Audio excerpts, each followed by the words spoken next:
Okay, so we move on to the next lift, which is the deadlift, picking heavy things up off of the floor. These cues, some of them you could probably carry over to picking up your child off of the floor. Hopefully they don't weigh this much. Or the garbage, or getting your briefcase off of the floor as well. But in general, once again, preservation of the lumbar lordosis, this protective curve in this area is all important while you're doing this. But since we're in this environment and we're talking powerlifting today, we want to be able to do it with a performance standpoint. Remember, back in our first chapter on the site, we corrected that faulty lifting movement with a sumo deadlift using a little kettlebell to try to simulate that and pushed you all the way to the back end of the joint. Now we're assuming you've got good control and good awareness of where that is, and we want to pull off of that extreme extension, find that neutral spine position, and lock down with the bracing techniques that you saw in the videos earlier. So let's see how Chris might do this with some of his athletes in the gym and talk about specific risk factors to a flexion intolerant back when pulling weight off of the floor. What you got, Chris? Well, there's two different styles of deadlifting that you can either conventional deadlift or sumo deadlift. The first thing, if I've got somebody that's got some flexion intolerance, is to try to transition them to a sumo deadlift. You're able to maintain a more upright position, which is going to put less load towards flexion on the spine and put you in better position. Obviously, all the things that we've talked about in the squat video as far as the pressurization strategies, everything is exactly the same with what we're going to do here on the deadlift. So I'm not going to really go through that other than to say we're going to do the same thing. And pressurize your middle. Exactly. So just be aware that if you've never sumo deadlifted before, the training weights are likely going to be lower and there's going to be a learning curve associated with that.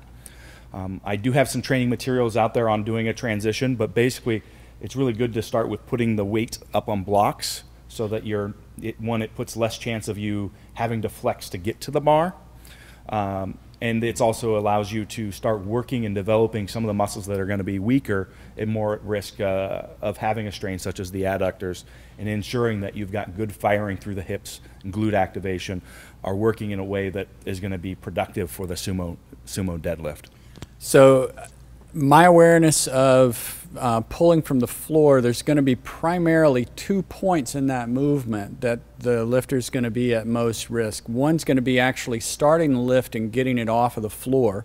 Chris mentioned an important thing there. If you don't have the ability right now or need to work on your hip mobility so that you can develop the ability to get all the way down to the floor to get to the bar and initiate the movement with a good position in your low back, if you don't have that, then raise the bar up, get the bar closer to you, put a couple of plates underneath the weights themselves and get the bar a little higher.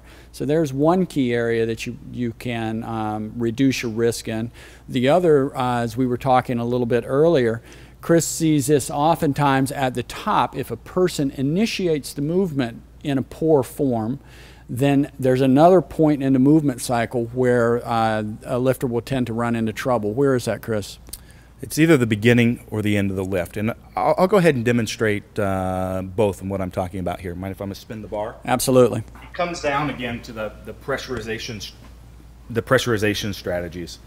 So if you lose that at the beginning, or you're looking to try to accelerate that bar through giving with your body, you're going to compromise at the beginning. Here, you can see I rounded out. And if you did that, you're also going to be in worse position as you get towards the top. And right here, to try to finish the lift, becomes all erectors. This is not good.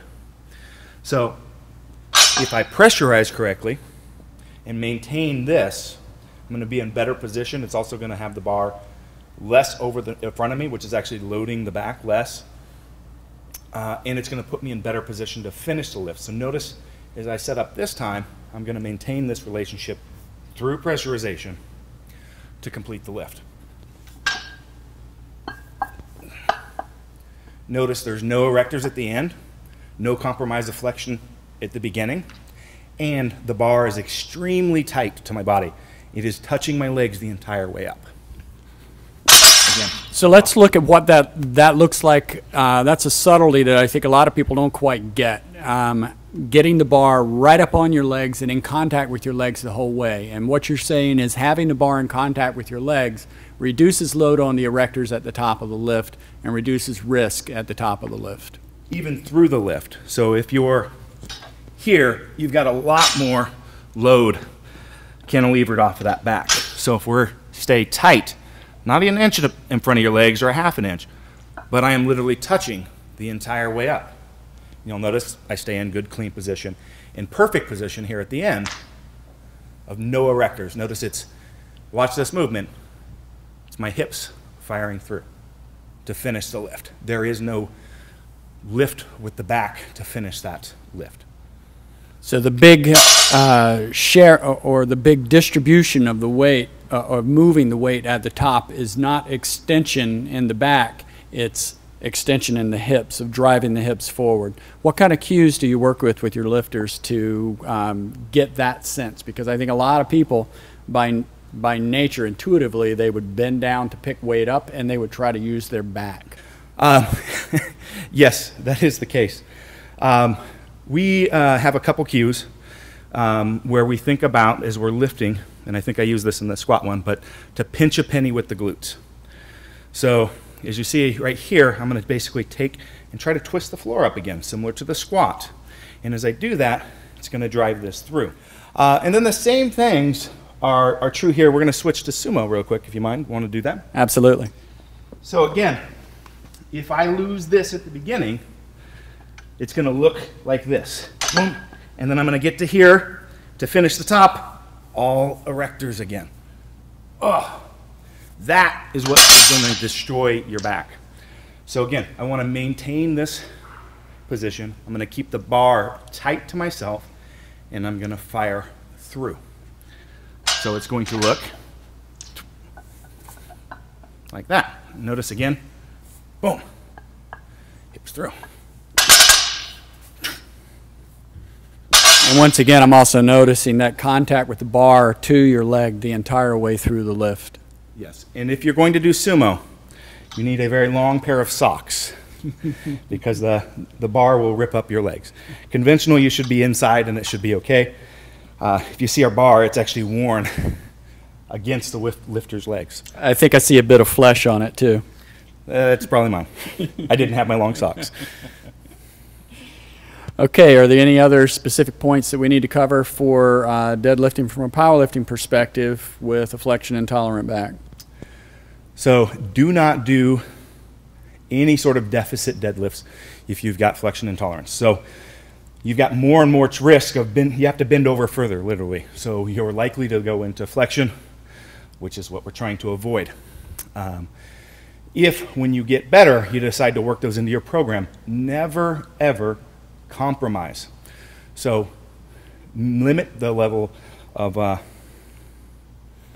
depth that you go to. I think the biggest thing that anyone can hear out of any of these videos is there is no benefit in going deeper and rounding your back that is more important than the safety of this somewhat sensitive area in your body. If you injure this area, it makes it more difficult for you down the road to try to manage these kinds of lifts. So going so-called ATG or ass to grass in a squat and putting your butt on your calves, if you are not qualified, don't have the hip mobility to be able to get that low, and you're rounding your back at the bottom doing that dreaded butt wink, then you're going to get yourself in trouble. The benefit to the glutes does not outweigh the risk to your spine. And similarly here, going into a deficit pull, the benefit at the bottom of the lift in that range of motion that you gain in maybe your legs or your hips does not trump the risk that you place your spine in there, unless you're qualified to do it and you have good mobility to be able to perform that well with the lumbar lordosis. Hopefully that wasn't too confusing. I think that was good. You want to be lifting for a long time. It's cumulative loads over time, and if you reduce your risk for injury or don't get injured at all, you're going to get better, you're going to get stronger. That's how it works. Wonderful. Thanks, Chris. I really appreciate the time today, and it's a unique opportunity to be able to get to spend some time with a legitimate world champ and learn from that and how it's going to inform my practice and hopefully some of you guys out there too. Take care. My pleasure.